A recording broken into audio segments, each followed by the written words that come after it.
اپنے گندے خیالات کو اپنے دماغ تک محدود رکھو۔ یہ بتاؤ کہ تم اب مجھ سے کیا چاہتے ہو؟ میں نے تلخ لہجے میں الانوف سے کہا، میں پارس کے ساتھ تمہیں لے جانا چاہتا ہوں۔ تمہاری ذات سے میری دلچسپی صرف اسی حد تک ہے۔ وہ ایک بار پھر بیٹھ گیا۔ اس کا بریف کیس اس کے قدموں میں رکھا ہوا تھا اور زہریلے تیر پھینکنے والا پستول ابھی تک اس کے ہاتھ میں دبا ہوا تھا۔ میں پارس کے بارے میں کچھ نہیں جانتا۔ میں تشدد کے بہترین طریقوں سے واقف ہوں مسٹر صفدر، اور بیلا پور کی ویران حویلی میرے لیے بہترین ٹھکانہ ثابت ہوگی۔ اگاٹی والے بھی تشدد کر کے عاجز آ گئے تھے، تم بھی اپنے حربے آزما لو۔ میں جوڑ اتارنے میں خصوصی مہارت رکھتا ہوں۔ کوہنی، بازو، ٹخنے اور گھٹنے کے جوڑ اتارنے کے بعد تم گوشت اور ہڈیوں کا ایک کراہتا ہوا انبار بن جاؤ گے۔ تشدد وہی کامیاب رہتا ہے جو انسان کو پوری زندگی کے لیے معذور کر دے۔ اس کی وحشیانہ گفتگو سن کر میرے بدن میں چیونٹیاں سی رینگنے لگیں اور میں چند لمحوں کے لیے ایک لفظ بھی نہ بول سکا۔ خاموشی سے اس کی آنکھوں میں دیکھتا رہا۔ تم پارس کس لیے چاہتے ہو؟ آخر میں نے بے چارگی کے ساتھ پوچھا۔ مجھے اس کام پر مامور کیا گیا ہے۔ پارس میری رسائی سے باہر ہے۔ میں صرف اور صرف سچ سننے کا عادی ہوں۔ اگر تم سونا چاہتے ہو تو میں پارس کے بغیر بھی بنا سکتا ہوں۔ سونا؟ روس بھکاریوں کا دیس نہیں ہے، وہاں ہر شخص آسودہ اور مطمئن ہے۔ ہمارے قومی وسائل خوشحالی کا سرچشمہ ہیں۔ ننگے بھوکے ملکوں کے لیے سونا کشش انگیز ہو سکتا ہے، پر ہمارے لیے نہیں۔ کرملن میں روس کے بہترین دماغ پارس کی ماہیت پر غور کریں گے۔ ہمارا ملک وسیع تر مفادات کے لیے کام کرتا ہے، وقتی فائدوں کے لیے نہیں۔ اس کی یہ گفتگو میرے لیے تعجب خیز تھی۔ یہ پروپیگنڈے کا دقیانوسی انداز تھا، اور کسی سیکرٹ ایجنٹ کی زبان سے ایسی فرسودہ باتیں اچھی نہیں لگتی تھی۔ تو تمہارا ملک سائنسی تحقیق کے لیے پارس حاصل کرنا چاہتا ہے؟ یہ میرا قیاس تھا۔ تمہیں مزید بکواس کرنے کی ضرورت نہیں ہے۔ پارس کے بارے میں آخری بار سوچ سمجھ کر جواب دو۔ جو چیز میری پہنچ سے باہر ہو اس کے بارے میں سوچ بچار کرنا فضول ہے۔ پھر دیوار سے چہرہ ٹکا کر کھڑے ہو جاؤ۔ میں نے اس کے حکم کی تعمیل کی۔ چند منٹ بعد اس نے مجھے گھومنے کی اجازت دے دی۔ اس دوران میں وہ ایک سیاہ اوور کوٹ پہن چکا تھا اور اس کے سر پر اسی رنگ کا فلیٹ ہیٹ نظر آ رہا تھا۔ نیچے قالین پر پیٹ کے بل لیٹ جاؤ اور داہنا ہاتھ آگے پھیلا دو، اور اپنا بازو کوہنی تک ننگا کر دو۔ میں احمقانہ حرکتوں کے لیے بالکل تیار نہیں ہوں۔ جو کہہ رہا ہوں وہ کرو۔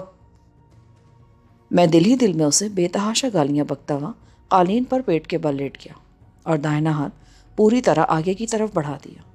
میری نگاہیں اسی پر جمی ہوئی تھی اور کلائی پر سے آستین اوپر سمٹی ہوئی تھی۔ اب اپنا چہرہ بائیں طرف موڑ لو۔ چند لمحوں تک سناٹا رہا۔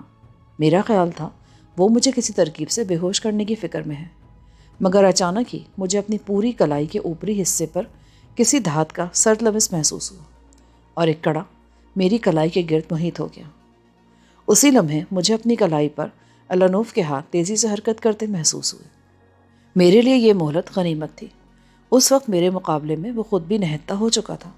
میں پوری قوت سے اچھل کر اس پر ٹوٹ پڑا۔ اس کے حلق سے دبی دبی غراہٹ ابھری، مگر وہ خبیث ایسی کسی بھی کارروائی کے لیے تیار تھا۔ میرا ایک اوچھا گھونسا اس کی پسلیوں پر پڑا اور وہ پلک جھپکتے میں میری زد سے نکل گیا۔ میں نے اسے پھرتی کے ساتھ کوئی چابی نما چیز جیب میں ڈالتے دیکھا، اور اسی کے ساتھ اس نے اپنا عجیب ساخت والا پستول اوبر کوٹ کی جیب سے نکال لیا۔ میں جہاں تھا وہیں رک گیا۔ میری نگاہیں اپنی داہنی کلائی پر جم گئی۔ میری کلائی پر تقریباً 1 انچ موٹا اور 1 فٹ طویل خاصا وزنی ڈبہ موجود تھا۔ اس کی لمبائی میں دونوں سروں پر ہتھ کڑی نما 2 آہنی کڑے تھے۔ ہاتھ کے قریب والا کڑا الانوف مقفل کر چکا تھا، جبکہ کوہنی کے قریب والی ہتھ کڑی کے دونوں سرے کھلے ہوئے تھے۔ یہ لو، اور اوپر والی ہتھ کڑی مقفل کر کے چابی میری طرف واپس اچھال دو۔ الانوف نے ایک چابی میری طرف اچھالی۔ میں نے خاص طور سے یہ بات نوٹ کی کہ یہ چابی الانوف نے اس جیب سے نہیں نکالی تھی جس میں پہلی چابی ڈالی تھی، گویا دونوں ہتھ کڑیوں کی چابیاں الگ الگ تھیں۔ یہ کیا مصیبت ہے؟ میں نے اس سیاہ صندوق کو جھٹکا دیتے ہوئے کہا۔ ارے اس کے ساتھ زور آزمائی مت کرو، دوسری ہتھ کڑی مقفل کرو تو میں سب کچھ بتا دوں گا۔ وہ بوکھلا کر جلدی سے بولا۔ میں اس کے جنگل میں بری طرح پھنسا ہوا تھا۔ اگر ایک ہتھ کڑی کے ذریعے وہ آہنی بلا میری کلائی سے نہ چپکی ہوتی تو میں ہرگز اسے گلے لگانے پر آمادہ نہیں ہوتا، مگر اب صورتحال مختلف تھی۔ میں نے ناچار دوسری ہتھکڑی بھی مقفل کی اور چابی اس کی طرف پھینک دی۔ گڈ، اب میں تمہیں بتاؤں گا کہ یہ کیا مصیبت ہے۔ اسی سے تمہیں اندازہ ہو جائے گا کہ انڈین سیکرٹ سروس اور KGB میں کتنا فرق ہے، خوفناک فرق۔ مگر پارس نہ وہ پا سکے نہ تم حاصل کر سکو گے، وہ بعد میں دیکھیں گے۔ فی الحال تمہاری حیثیت میرے کسی پالتو کتے سے زیادہ نہیں ہے۔ تمہاری داہنی کلائی پر ایک جدید قسم کا دھماکہ خیز اور آتش گیر بم بندھا ہوا ہے جو 10 میل کے فاصلے سے بھی میرے ایک اشارے پر پھٹ کر تمہیں نیست و نابود کر سکتا ہے۔ یہ کہہ کر اس نے اپنے اوور کوٹ کی اندرونی جیب سے قلم نکالا اور مجھے دکھاتے ہوئے بولا، یہ الیکٹرانکس کا کمال ہے۔ جو ہی میں سوئچ کو دباؤں گا تمہاری کلائی پر بندھے ہوئے بم میں پوشیدہ ریسیور سوئچ جنبش کرے گا اور یہ بم ایک شدید دھماکے کے ساتھ پھٹ جائے گا۔ یہ بم تمہارے جسم کے چیتھڑ اڑانے پر ہی بس نہیں کرے گا بلکہ ہر ٹکڑا ایک آگ کی لپیٹ میں آ جائے گا۔ میں نے پہلی بار اپنے وجود میں دہشت کی لہر سرایت کرتی محسوس کی اور خوفزدہ نظروں سے اس چپٹے سیاہ بکس کو گھورنے لگا جو آستین کے نیچے چھپنے کے بعد شاید کسی کو نظر بھی نہیں آ سکتا تھا۔ اگر تم نے ہتھکڑیاں توڑنے کی کوشش کی تو جھٹکوں کے باعث یہ بم خود بخود بھی پھٹ سکتا ہے۔ اب تم خاموشی کے ساتھ نیچے اتر کر بونانزا سے باہر نکلو اور قریبی ٹیکسی اسٹینڈ پر رک کر میرا انتظار کرو۔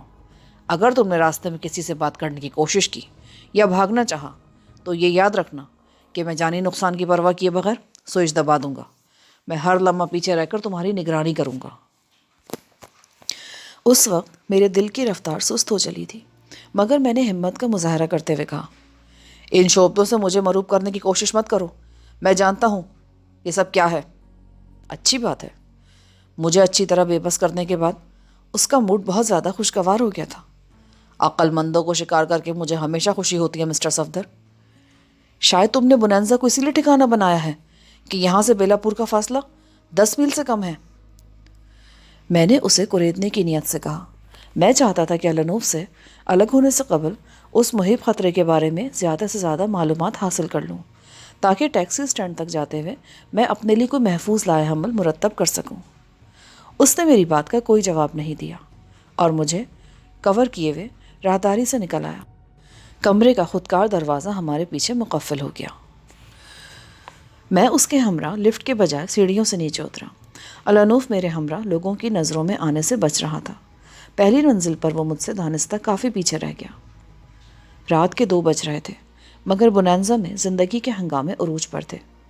ہال مرکزی طور پر ایئر کنڈیشن تھا مگر اس کے باوجود فضا شراب اور سگریٹ کے دھوئیں کی ملی جلی بو سے بوجھل ہو رہی تھی۔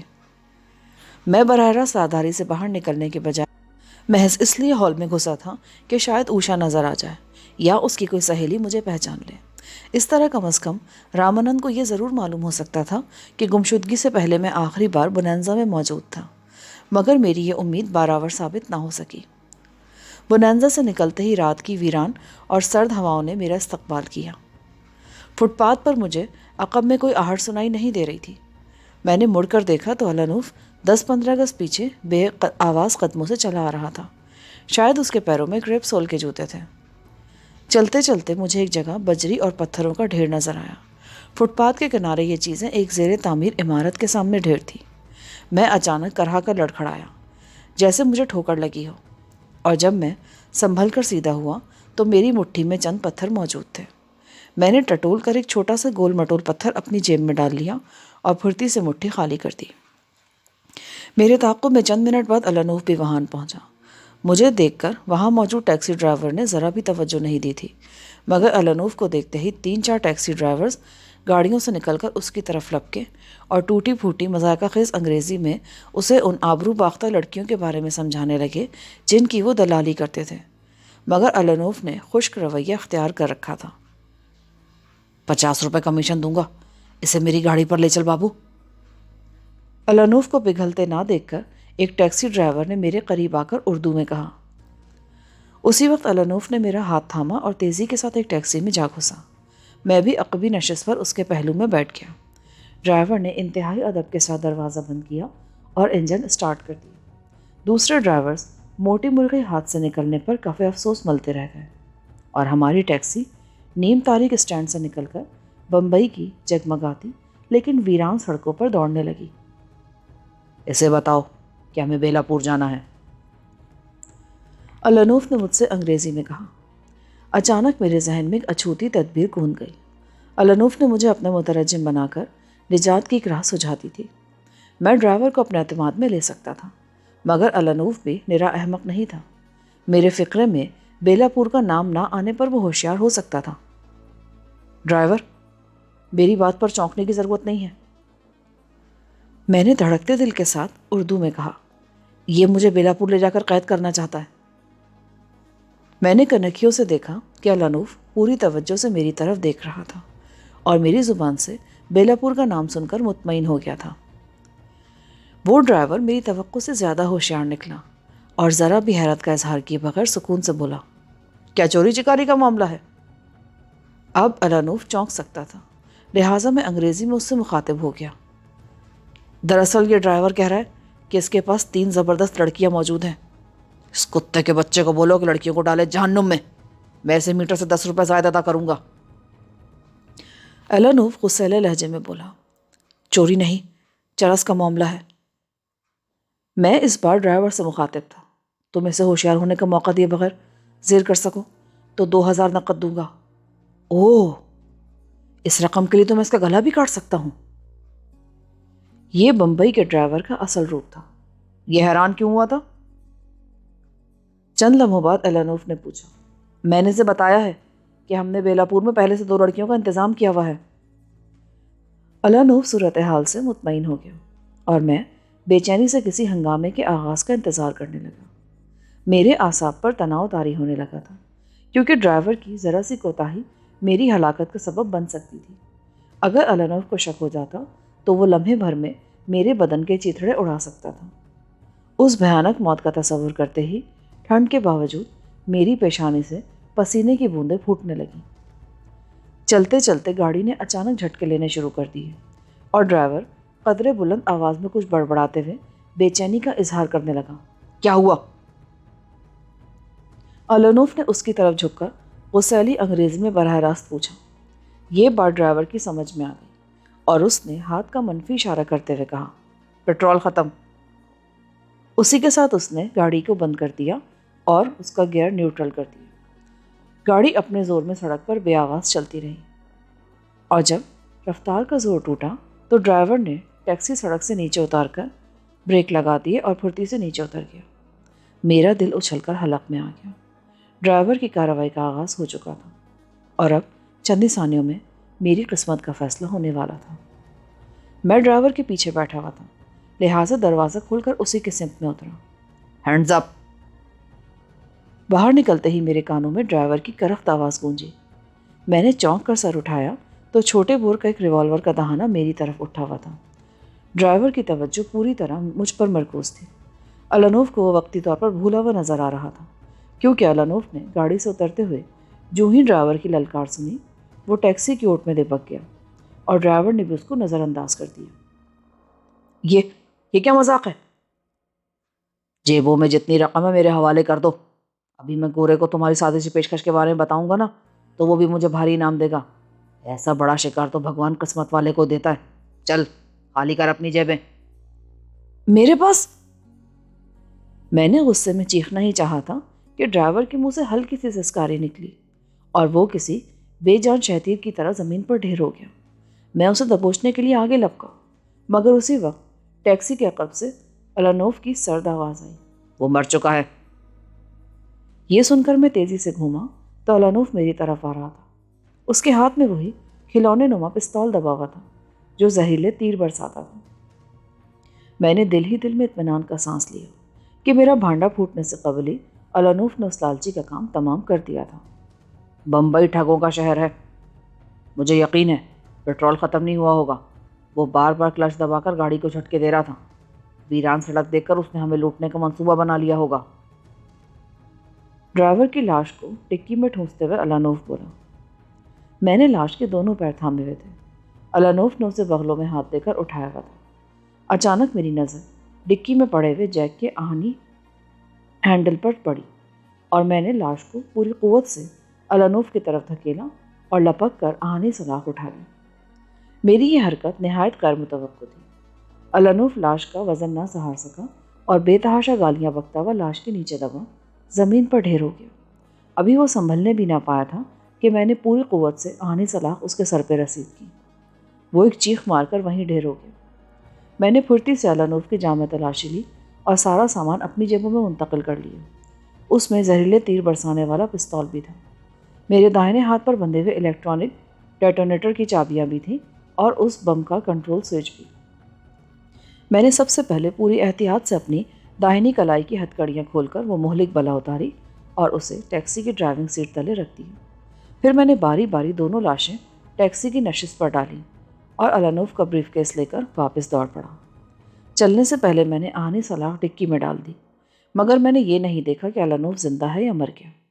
اس کے سر کے زخم سے بہنے والے خون کی وافر مقدار دیکھ کر میں نے فرض کر لیا تھا کہ وہ ضرب لگتے ہی مر گیا ہوگا۔ میں سڑک سے اتر کر درختوں اور ٹیلوں کی اوٹ میں کئی 100 گز دور واپس دوڑتا چلا گیا۔ پھر میں نے جیب سے قلم نما سوئچ نکالا جس کا اوپری حصہ بال پین کی طرح دبایا جا سکتا تھا۔ میں نے جو ہی وہ حصہ دبایا، سڑک کی جانب ایک ہولناک دھماکہ سنائی دیا اور رات کے اندھیرے میں شعلوں کی سرخی بھڑکنے لگی۔ دھماکے کا شور سن کر میرا رواں رواں لرز اٹھا۔ الانوف نے جو کچھ کہا تھا اس میں ذرا بھی مبالغہ نہیں تھا، مگر یہ میرے نصیب کی ہی خوبی تھی کہ شکاری خود ہی جال میں پھنس گیا تھا۔ میں نے رومال سے پسینوں میں بھیگا ہوا چہرہ خشک کیا اور پیدل شہر کی طرف چل پڑا۔ ویران سڑک سے شہر کی طرف لوٹتے ہوئے میری پوری کوشش تھی کہ سڑک سے دور مگر اس کے متوازی چلتا رہوں، جو تاروں کی چھاؤں میں کچے میدان سے تقریباً 1-1.5 فٹ اوپر چمکتی نظر آ رہی تھی۔ اگر میں راستہ بھٹک جاتا تو میرے لیے بے شمار دشواریاں پیدا ہو سکتی تھیں۔ اس وقت صبح کے 3 بجنے والے تھے اور میرا ذہن تیزی سے آئندہ کا لائحہ عمل تیار کرنے میں مصروف تھا۔ پچھلی رات جب میں رامانند کے قیام گاہ سے روانہ ہوا تو میرا خیال تھا اپنی ذات میں دلچسپی لینے والے پراسرار روسی کا سراغ لگانے کے بعد میں واپس روز ہاؤس آ جاؤں گا، مگر بونانزا میں مجھے اپنے مشن میں خلاف توقع کامیابی حاصل ہوئی اور میں براہ راست الانوف کے کمرے میں جا پہنچا۔ اس کے بعد حالات میرے قابو سے باہر ہو گئے۔ میں نے نہایت ہوشیاری سے الانوف کا داؤ اسی پر الٹ دیا تھا، مگر مجھے اس ہنگامے سے اپنا دامن بچانا مشکل نظر آ رہا تھا۔ جب میں روز ہاؤس سے نکلا تو ڈاکٹر رامانند طویل محنت کے بعد تھک کر سو چکا تھا۔ یقینی بات تھی کہ میری واپسی میں تاخیر ہونے کے ساتھ ساتھ اوشا کی بے چینی بڑھتی رہی ہوگی، کیونکہ اسے معلوم تھا کہ گزشتہ روز مجھے ایک ایسا فون موصول ہوا تھا جس میں مجھے میرے اصلی نام سے مخاطب کیا گیا تھا۔ اس کے بعد بونانزا میں اچھن سے میرا مارکا ہوا۔ گو میں نے اپنے چوٹوں کا سرسری سا فرضی جواز پیش کر کے اوشا کو مطمئن کر دیا تھا، مگر رات گئے تک میری واپسی نہ ہونے پر وہ پچھلے واقعات پر دوبارہ غور کرنے پر مجبور ہو جاتی۔ مجھے یقین تھا کہ اوشا اور رامانند نے بوکھلا کر ہنگامہ کھڑا کر دیا ہوگا اور سورج نکلنے سے پیشتر ہی بونانزا کی پارکنگ لاٹ میں اوشا کی 2 سیٹر کار دریافت کر لی جائے گی، یا شاید اسی وقت اس کا سراغ لگا لیا گیا ہو۔ پھر الانوف کی جھلسی ہوئی لاش کے ٹکڑے بھی جلد ہی شناخت کر لیے جاتے، کیونکہ بونانزا کی انتظامیہ کمرہ نمبر 304 کے مکین کی غیر حاضری کی رپورٹ درج کرا دیتی۔ ٹیکسی کے نمبر کے سہارے پولیس یقیناً بونانزا کے قریبی ٹیکسی اسٹینڈ تک پہنچ جاتی اور وہاں متوفی ٹیکسی ڈرائیور کے کئی ساتھیوں نے مجھے دیکھا تھا۔ گو وہاں بھرپور روشنی نہیں تھی، مگر اس کے باوجود خد و خال پہچانے جا سکتے تھے اور یوں الانوف کی موت میری ذات سے منسوب کی جا سکتی تھی۔ شاید بونانزا کا لفٹ بوائے بھی مجھے پہچان کر گواہی دیتا کہ میں نے اس سے الانوف کے بارے میں دریافت کیا تھا۔ ہند سرکار مجھے مقامیوں سے خون خرابے کے سلسلے میں رعایت تو دے سکتی تھی، مگر غیر ملکی کے قتل کا معاملہ بالکل ہی مختلف تھا۔ الانوف کا سفارت خانہ تو اسے عام شہری قرار دے کر سخت کارروائی کا مطالبہ کرتا، مگر میں جانتا تھا کہ الانوف KBG کا ہرکارہ تھا اور ہر طرح سے لیس ہو کر ایک خاص مشن پر بمبئی پہنچا تھا، لہٰذا میرا جو بھی حشر ہوتا نہایت عبرتناک ہوتا۔ ادھر بمبئی میرے لیے اجنبی شہر تھا، وہاں میرے لیے کوئی پناہ گاہ نہیں تھی۔ میں اس بارے میں جتنا سوچتا گیا مایوسی بڑھتی ہی چلی گئی۔ پھر اچانک مجھے مسز نینی ورما یاد آئی۔ بڑی بڑی آنکھوں والی وہ سوگوار خاتون ان کٹھن لمحات میں میرے قریب آ سکتی تھی۔ وہ محبت کو ترسی ہوئی تھی اور اس نے میری ذات کا سہارا لیا تھا۔ اس کے گھر میں بوڑھی ماما کے سوا کوئی نہ تھا۔ میں کچھ عرصے کے لیے اس کے گھر میں روپوش رہ سکتا تھا۔ وہاں جانے سے پہلے میں الانوف کے بریف کیس سے نجات حاصل کرنا چاہتا تھا۔ ویسے بھی وہ خاصا وزنی تھا اور آزادانہ نقل و حرکت میں حارج ہو رہا تھا۔ جو ہی مجھے ایک ویران مقام پر لیمپ پوسٹ کی یرقان زدہ روشنی نظر آئی، میں اس طرف ہو لیا۔ گرد و پیش سے غافل ہوئے بغیر میں نے الانوف کی جیبوں سے نکلنے والی چابیوں کے مختصر گچھے کا جائزہ لیا اور بریف کیس کی چابی تلاش کرنے میں کامیاب ہو گیا۔ اس بریف کیس کا عجیب ساخت تھا۔ تالا ایک چوکور آہنی پٹی پر لگا تھا اور چابی کے سوراخ کے نیچے ہی چند چھوٹے چھوٹے بٹن لگے تھے۔ میں نے باری باری ہر بٹن کو گھمایا مگر کوئی کھٹکا سنائی نہ دیا۔ پھر جو ہی میں نے تالے میں چابی گھمائی ایک ہلکا سا دھماکہ ہوا اور میرے چہرے کے سامنے دھوئیں کا ایک گرم اور کثیف بادل چھا گیا۔ ہاتھوں کی جلد جلتی ہوئی محسوس ہوئی اور میں اچھل کر پیچھے ہٹ گیا۔ میرے دونوں ہاتھوں کی جلد جھلس چکی تھی اور زمین پر پڑا ہوا بریف کیس دھڑا دھڑ جل رہا تھا۔ شاید بریف کیس کے قفل کے ساتھ کوئی حفاظتی نظام وابستہ تھا تاکہ کوئی خاص ترکیب اختیار کیے بغیر قفل کھولنے کی صورت میں ہر چیز برباد ہو جائے اور کسی غیر متعلقہ شخص کے ہاتھوں میں نہ پہنچ پائے۔ میں دہشت اور سکتے کے عالم میں چند لمحوں تک جلتے بریف کیس کو گھورتا رہا۔ جھلسے ہوئے ہاتھوں کی سوزش نے مجھے بے چین کر دیا اور میں بے چارگی کے عالم میں شہر کی طرف دوڑ پڑا۔ جلی ہوئی سیاہ کھال پر بڑے بڑے آولے نمودار ہونے لگے تھے۔ پھر میری نظر ایک جوہر پر پڑی۔ میں نے زخم کی پرواہ کیے بغیر دونوں ہاتھ گندے پانی میں ڈال دیے۔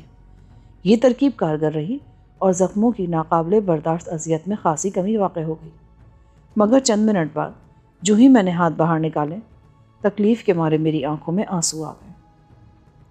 میرے پاس وقت بہت کم تھا۔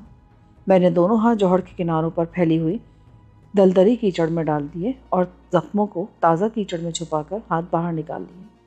اس بار کیچڑ کی نمی نے بہت سکون دیا اور میں ایک بار پھر آگے چل پڑا۔ میں شہر کے مختلف حصوں میں ٹھوکریں کھاتا 4:45 بجے کے قریب نینی کے مکان پر پہنچنے میں کامیاب ہوا۔ پورٹیکو اور پھاٹک کے سوا پوری عمارت اندھیرے میں ڈوبی ہوئی تھی۔ ادھر میرے جھلسے ہوئے ہاتھوں پر لیتھڑی ہوئی کیچڑ خشک ہو چلی تھی اور میں شدید تکلیف محسوس کر رہا تھا۔ مسز ورما کے مکان کے احاطے کی دیواریں 3-4 فٹ سے زیادہ بلند نہیں تھیں۔ انہیں حفاظت سے زیادہ آرائش کے انداز میں تعمیر کیا گیا تھا اور یہ بات میرے لیے سود مند تھی کیونکہ میں ہاتھوں کو مزید زخمی کیے بغیر بآسانی اندر کود گیا۔ میری کوشش یہ تھی کہ بوڑھی ماما یا نینی کی اندھی ماں کو میری وہاں آمد کا علم نہ ہونے پائے، لہٰذا میں گھنٹی بجانے یا دستک دینے کا ارادہ بالکل ترک کر چکا تھا۔ احاطے کی دیوار نیچی ہونے کے سبب مجھے اندر پہنچنے کے بعد رکوع کی حالت میں جھک کر آگے بڑھنا پڑا تاکہ باہر سے کوئی چوکیدار وغیرہ میری نقل و حرکت نہ دیکھ سکے۔ مسز نینی ورما کے خوابیدہ مکان کے احاطے میں پھیلی ہوئی تاریکی میں کسی چوپائے کی طرح میں عمارت کے عقبی حصے کی طرف جاتے ہوئے دل ہی دل میں اپنے مقدر کی ستم ظریفی پر مسکرا کر رہ گیا۔ صرف چند گھنٹوں میں میری حیثیت میں نمایاں تبدیلی آ چکی تھی۔ پہلی بار دل میں آوارگی کا چوڑ لی میں اس مکان میں آیا تو آبرو کے ساتھ میرا استقبال کیا گیا۔ وہاں کی رہنے والی نے اپنی قبائے عصمت میری نظر کر دی، مگر اب رات کے سناٹے میں کسی مویشی کی طرح وہاں رینگنے پر مجبور تھا۔ عقبی رخ پر پہنچتے ہی میں اچانک چونک پڑا۔ فضا میں دبی دبی اور بہکی ہوئی کچھ سرگوشیاں سی تیر رہی تھیں۔ اچانک میری کن پٹیاں جلنے لگیں۔ شاید نینی وہاں اکیلی نہیں تھی۔ میں مزید آگے بڑھا اور نینی کی خوابگاہ کی کھلی ہوئی عقبی کھڑکی میری نظروں کے سامنے آ گئی۔ کھڑکی کے اندرونی حصوں پر 20 نیلے پردے لٹکے ہوئے تھے جن کے پیچھے ہلکی روشنی چمکتی نظر آ رہی تھی۔ پردوں کے درمیان ذرا جھری نہیں تھی جس سے میں اندر جھانک سکتا، البتہ اندر سے نینی کی والہانہ سرگوشیاں سنائی دے رہی تھیں۔ تھوڑے تھوڑے وقفے سے کسی مرد کی لڑکھڑاتی ہوئی مخمور آواز بھی سنائی دے جاتی تھی۔ وہ جو بھی تھا نینی پر خاصا حاوی معلوم ہوتا تھا کیونکہ اس کے بے ربط بلکہ محمل فقروں کا لہجہ تہمکانہ اور سخت گیر تھا۔ نینی کی ذات سے میری کوئی گہری وابستگی نہیں تھی۔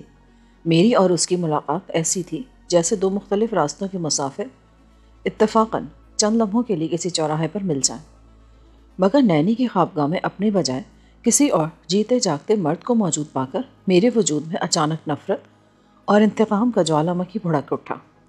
میرا جی چاہنے لگا کہ میں اپنے ہاتھوں سے نینی کے ٹکڑے اڑا دوں۔ میں نے کسی مکاری کے ساتھ آہستگی سے ہاتھ آگے بڑھایا اور ایک پردے کو ذرا سی جنبش دی۔ پل بھر کے لیے 2 پردوں کے سرے ایک دوسرے سے جدا ہوئے اور میرا خون کھول اٹھا۔ ایک خوفناک غراہٹ میرے حلق میں دم توڑ گئی اور آنکھیں جلنے لگیں۔ میں نے غیر ارادی طور پر اپنی جیب سے وہ عجیب پستول نکالا جو میں نے الانوف سے چھینا تھا، اور اگلے ہی لمحے ایک بے آواز زہریلا تیر نینی کے پاس کھڑے ہوئے مدہوش شخص کی گردن میں پیوست ہو گیا۔ میں نے تیر نشانے پر لگتے دیکھ کر فوراً وہ پردہ چھوڑ دیا، مگر چند ہی سیکنڈ میں نینی کے ہیضیانی چیخوں سے میری زخمی انا کو تسکین مل گئی۔ وہ دیوانہ وار مدد کے لیے پکار رہی تھی۔ میرے لیے یہ صورتحال بہت خطرناک تھی۔ میں پناہ لینے کے لیے وہاں پہنچا تھا، مگر حالات نے اچانک ایک ڈرامائی موڑ اختیار کر لیا۔ نینی کے چیخنے سے پہلے تک مجھے اپنے اقدام کے نتائج کی پرواہ نہیں تھی، مگر نینی کے سریلی چیخوں نے میرے حواس پر تازیانے کا کام کیا۔ اب اگر میں ذرا بھی غفلت سے کام لیتا تو وہ مکان میرا مقبرہ بن سکتا تھا۔ اب اتنا وقت نہیں تھا کہ میں طویل چکر کاٹ کر عمارت کے سامنے والے حصے سے جانے پہچانے راستے پر فرار کی کوشش کرتا۔ چند ہی لمحوں میں نینی کی چیخوں کا رد عمل ظاہر ہونا شروع ہو گیا۔ بالائی منزل سے 2 مختلف عورتوں کی چیخیں بھی سنائی دینے لگیں، اور قرب و جوار کے مکانات کی کھڑکیاں تیزی سے روشن ہوتی چلی جا رہی تھیں۔ فضا میں اب ملی جلی انسانی آوازوں کے ساتھ پہرے پر مامور سپاہیوں کی سیٹیاں بھی سنائی دینے لگیں۔ اس وقت صورتحال ایسی سنسنی خیز اور روح فرسا تھی کہ میں اپنے جھلسے ہوئے ہاتھوں کی تکلیف بالکل ہی بھول گیا، اور مکان کے احاطے کی عقبی دیوار پر کسی بندر کی پھرتی سے دوڑ گیا۔ وہ ایک پتلی اور ناہموار سی گلی تھی۔ میں پوری رفتار سے اس گلی میں بھاگنے لگا۔ گلی کے آخری سرے پر پہنچ کر چند ثانیوں کے لیے ٹھٹکا، اور پھر میدان صاف پاتے ہی پوری رفتار سے داہنی طرف ایک فٹ پاتھ پر دیواروں کے سائے میں دوڑ پڑا۔ میں پوری قوت سے بھاگا جا رہا تھا کہ اچانک سامنے کے کسی موڑ سے ایک کار کی ہیڈ لائٹس تیزی سے روشن ہوتی طلوع ہوئی اور آگے بڑھنے لگی۔ اس وقت میرے پاس سوچ بچار کا وقت نہیں بچا تھا۔ میں ہر قیمت پر اس علاقے سے نکل بھاگنا چاہتا تھا۔ میں نے سڑک کے وسط میں آ کر آنے والی کار کو روکنے کے لیے دونوں ہاتھ لہرانے شروع کر دیے، مگر میرے کان پوری توجہ سے انجن کی آواز پر مرکوز تھے، تاکہ بے خبری میں آنے والی کار کے پہیوں تلے روندا نہ ڈالا جاؤں۔ مگر اس کار کا ڈرائیور خاصا نرم دل معلوم ہوتا تھا۔ مجھے لفٹ چاہیے۔ کہاں جائیں گے؟ کار کے اندر اندھیرے میں ایک شبہات آمیز آواز ابھری۔ اسے میری حالت، میرے لہجے اور پولیس کی سیٹیوں کے شور نے شبے میں ڈال دیا تھا۔ میں نے غرا کر اسے ایک بھیانک سی گالی دے ڈالی، اور اس سے قبل کہ وہ جواب دے سکے، الانوف کے پستول سے نکلے ہوئے زہریلے تیر نے اپنا کام کر دکھایا۔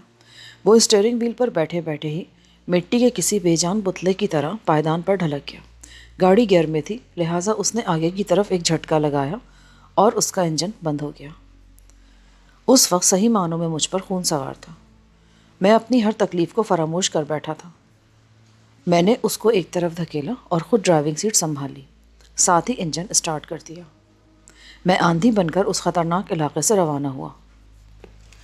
میں نے گلیوں کے پرپیچ راستوں کے بجائے کھلی سڑک کی راہ اختیار کی، اور چند ہی لمحوں میں سارے ہنگاموں کو پیچھے چھوڑایا۔